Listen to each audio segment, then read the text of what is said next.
Cher Alexander Neff, cher directeur, quel est votre premier souvenir d'opéra?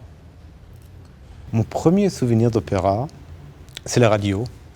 C'est en grandissant en Allemagne, c'est écouter la radio et découvrir le chant, la musique classique.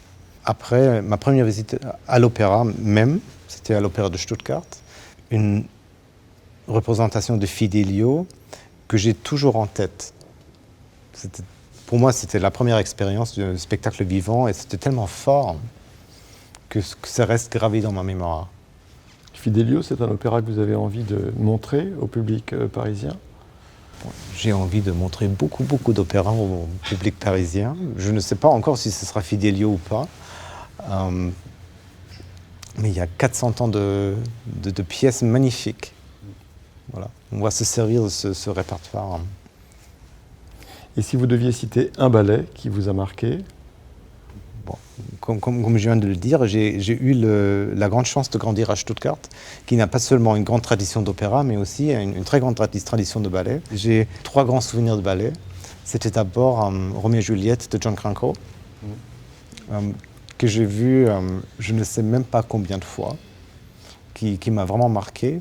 Après, quand je travaillais avec Gérard Mortier dans la Ruhr, on avait présenté Pina Bausch avec sa troupe de Wuppertal. On avait fait une double soirée de Café Müller et le Sacre du Printemps. Et c'était la première fois qu'elle avait fait avec orchestre, sans bande. Et c'est Pina elle-même qui dansait dans Café Müller. Oui, c'est génial. Alors ça, c'était vraiment quelque chose qui m'a beaucoup marqué, ce contact avec elle et sa troupe. Et après, ici à Paris, encore 2 souvenirs. Déjà Gisèle, Gisèle à l'Opéra de Paris, c'est voilà.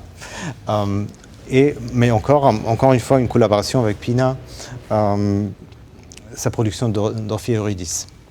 Et si vous aviez un message à adresser aux membres de la ROP, qu'est-ce que vous auriez envie de leur dire? Bon, déjà, j'ai envie de vous dire merci pour votre soutien, pour votre fidélité. On a besoin de vous, plus que jamais. Et j'ai envie de vous rencontrer tous. Donc il y a 4000 membres, hein, ça va prendre un peu de temps. Mais... Oh, c'est un mandat de 6 ans. On aura le temps. En quoi l'Opéra de Paris, pour vous, est unique? Pour la richesse de sa tradition,